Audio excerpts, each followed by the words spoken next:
নমস্কাৰ। এই মুহূৰ্তত ৰাজ্যবাসীৰ বাবে ওলাই আহিছে কেইবাটাও গুৰুত্বপূৰ্ণ খবৰ। আজি হৈছে 14 অক্টোবৰ। অসমৰ লগতে ভাৰতৰ বিভিন্ন প্ৰান্তৰ পৰা এই খবৰসমূহ যুগুত কৰা হৈছে আৰু এনেকুৱা ধৰণৰ ভিডিঅ'সমূহ নিতৌ চাবলৈ ভিডিঅ'টোত লাইক কৰি চেনেলটো ছাবস্ক্ৰাইব কৰি ৰাখক। প্ৰথমটো খবৰ, ৰাজ্যৰ লাখ লাখ মহিলালৈ ভাল খবৰ। আপুনি এতিয়ালৈকে লাভ কৰা নাই নেকি অৰুণোদয় আঁচনিৰ ধন?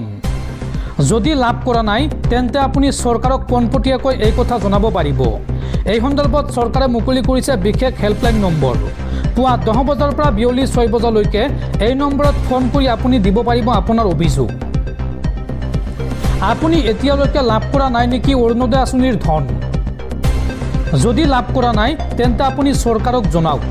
চৰকাৰে এই সন্দৰ্ভত মুকলি কৰিলে হেল্পলাইন নম্বৰ। 7 অক্টোবৰত চৰকাৰে মুকলি কৰিছিল অৰুণোদয় 3.0 আৰু অৰুণোদয় 3.0 হেল্প ডেস্ক মুকলি কৰিলে ৰাজ্য চৰকাৰে। অৰুণোদয় 3.0 হেল্প ডেস্কৰ নম্বৰ হৈছে 1800202626। এই নম্বৰটো আপোনালোকে লিখি ৰাখক। পুৱা 10 বজাৰ পৰা বিয়লি 6 বজালৈকে এই নম্বৰত ফোন কৰিব পাৰিব আৰু ধন লাভ বা আন সমস্যাৰ বাবে আপুনি এই নম্বৰত ফোন কৰি আপোনাৰ অভিযোগ জনাব পাৰিব আৰু তাৰ পিছতে সমাধান কৰা হ'ব আপোনাৰ সমস্যা। পৰৱৰ্তী খবৰ, সলনি হ'ল ৰেচন সংগ্ৰহৰ নিয়ম। এইবাৰ নতুন নিয়মেৰে সংগ্ৰহ কৰিব লাগিব বিনামূলীয়া চাউল। নৱেম্বৰ মাহৰ ৰেচন সংগ্ৰহৰ বাবে জাৰি কৰা হৈছে বিশেষ জাননী। কি আছে এই জাননীত আপুনি কি নতুন নিয়ম মানি চলিব লাগিব চাওঁ আহক। সম্পূৰ্ণৰূপে সলনি হ'ল ৰেচন সংগ্ৰহৰ নিয়ম। নৱেম্বৰ মাহৰ ৰেচন সংগ্ৰহৰ বাবে জাৰি কৰা হৈছে বিশেষ জাননী। চাই লওক কি নিয়ম আছে এই জাননীত।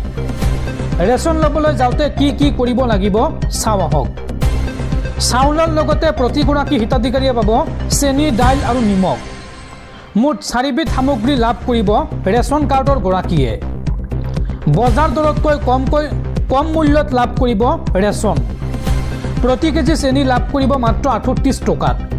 প্ৰতি কেজি মচুৰ দাইল লাভ কৰিব মাত্ৰ 69 টকাত আৰু প্ৰতি কেজি নিমখ লাভ কৰিব মাত্ৰ 10 টকাত। আৰু ৰেচন সংগ্ৰহৰ সময়ত বাধ্যতামূলকভাৱে দিব লাগিব ফিংগাৰ প্ৰিণ্ট। চাউল ল'বলৈ যাওঁতে কিবা খেলিমেলি পালে বা চাউল কমকৈ দিলে এই নম্বৰত আপুনি অভিযোগ দিয়ক। নম্বৰটো লিখি ৰাখক 180034536611। সজাৰ খাদ্য ৰাজহুৱা বিতৰণ ও গ্ৰাহক পৰিক্ৰমা বিভাগে এই সন্দৰ্ভত জাৰি কৰিছে প্ৰথমটো জাননী আৰু ৰাজ্যজুৰি এই নিয়ম বলবৎ হ'ব। প্ৰতিটো জিলা প্ৰশাসনে এই নিয়ম বা এই জাননী জাৰি কৰিব। পৰৱৰ্তী খবৰ, হিন্দুৰ মাটি দখল কৰি সম্পত্তি গঢ়িছে আজমলে। আজমলৰ হাস্পাতালত ভালদৰে চিকিৎসা কৰা নহয় হিন্দুক। অসমত মিনি আৰব নিৰ্মাণৰ চেষ্টা চলাইছে বদৰুদ্দিন আজমলে। বদৰুদ্দিন আজমলৰ বিৰুদ্ধে এইবাৰ সৰব হৈ পৰিছে বিজেপিৰ প্ৰাক্তন বিধায়ক শিলাদিত্য দেৱ। এইবাৰ লেণ্ড জাহান আৰম্ভ কৰিছে আজমল বাহিনীয়ে। চৰকাৰী ভূমি দখল কৰি মিনি আৰব নিৰ্মাণৰ চেষ্টা চলাইছে আজমল বাহিনীয়ে। সজাইত আৰবৰ ৰাজধানী নিৰ্মাণৰ চেষ্টা চলাইছে বদৰুদ্দিন আজমলে। হিন্দুৰ মাটি দখল কৰি সম্পত্তি গঢ়িছে আজমলে। আজমলে হিন্দুৰ পৰা কাঢ়ি নিছে লাখ লাখ বিঘা মাটি। আজমলে আৰম্ভ কৰিছে শিক্ষাৰ জেহাদ। আৰবৰ পৰা অহা ধনেৰে হাম হাস্পাতাল নিৰ্মাণ কৰিছে আজমলে। হাম হাস্পাতালত ভালদৰে চিকিৎসা কৰা নহয় হিন্দুক। অসামৰিক চিকিৎসালয়ত 80% মুছলমানে ফ্ৰী চিকিৎসা সেৱা লাভ কৰে। কিন্তু এইসকল মুছলমান লোকে চিকিৎসাৰ বাবে কেতিয়াও আজমলৰ হাম হাস্পাতাললৈ নাযায়। উচ্ছেদিত লোকসকলে প্ৰৱেশ কৰিছে সজাইত। সজাইত আজমল বাহিনীৰ বিৰুদ্ধে এইদৰে সৰব হৈ পৰে বিজেপিৰ প্ৰাক্তন বিধায়ক তথা বিজেপিৰ বিতৰ্কিত নেতা শিলাদিত্য দেৱ। পৰৱৰ্তী খবৰ, এইবাৰ লুৰিণজ্যোতি গগৈৰ বিৰুদ্ধে মানহানিৰ গোচৰ মুখ্যমন্ত্ৰীৰ পত্নী ৰিণিকী ভূঞা শৰ্মাৰ। ৰিণিকী ভূঞাৰ গল্ডেন থ্ৰেড অফ আছামে ছিংগাপুৰত অনুষ্ঠিত নৰ্থ ইষ্ট ফেষ্টিভেলৰ ফেশ্বন শ্ব'ত অংশগ্ৰহণ কৰা বুলি অভিযোগ কৰিছিল এজেপিৰ সভাপতি লুৰিণজ্যোতি গগৈয়ে।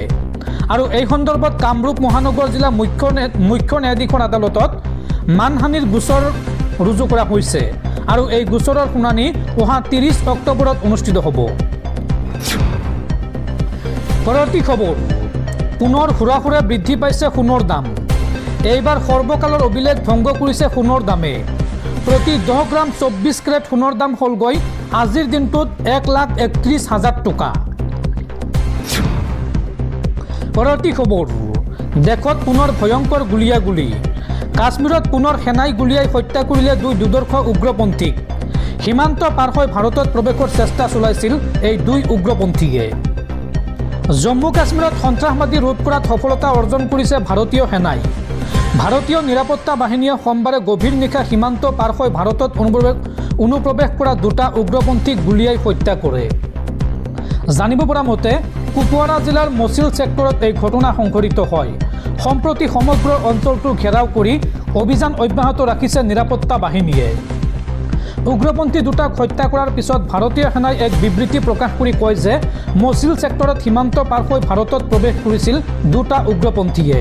সোমবাৰে সন্ধিয়া প্ৰায় 7 বজাত সীমান্ত অঞ্চলত উগ্ৰপন্থীৰ গতিবিধি লক্ষ্য কৰে সেনাই আৰু লগে লগে সেনাই গুলীচালনা কৰে। উগ্ৰপন্থী 2টায়ো গুলীচালনাৰে প্ৰত্যুত্তৰ দিয়ে, কিন্তু শেষত ভাৰতীয় সেনাৰ হাতত পৰাস্ত হয় উগ্ৰপন্থী 2টা।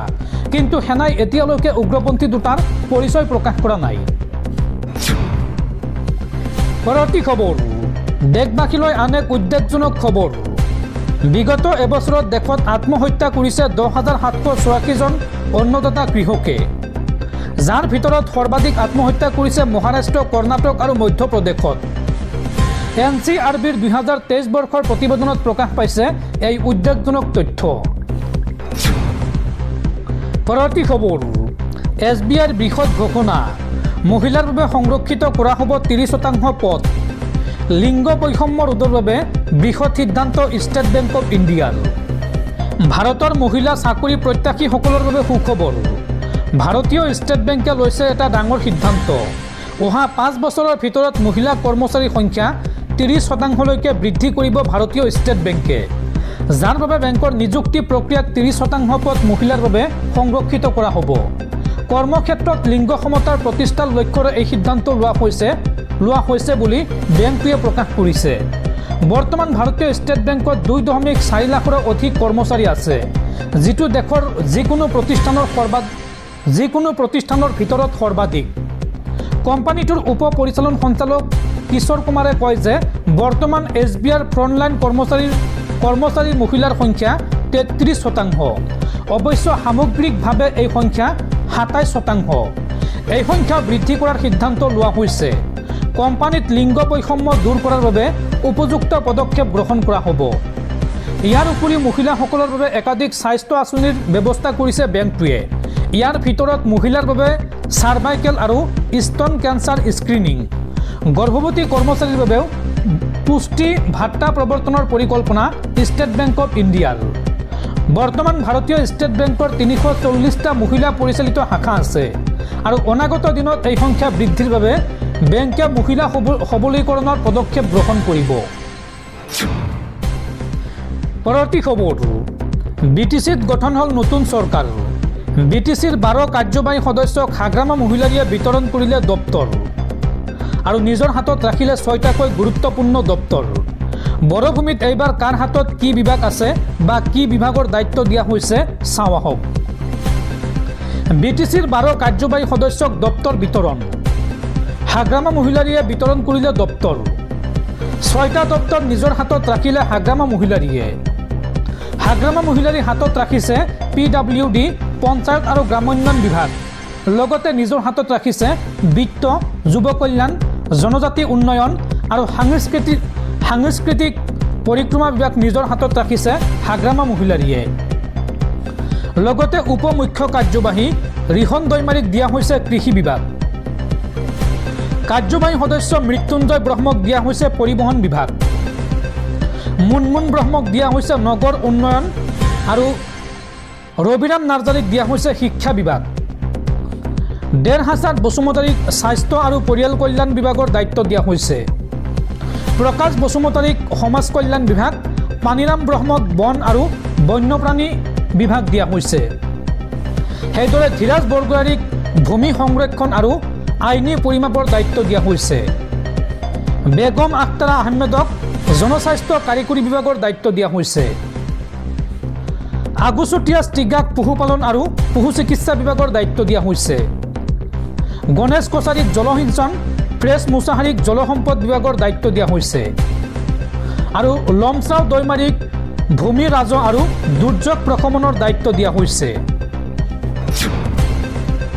পৰৱৰ্তী খবৰ, জুবিন গাৰ্গৰ তদন্ত হ'ব লাগিব পানী নহৰকা।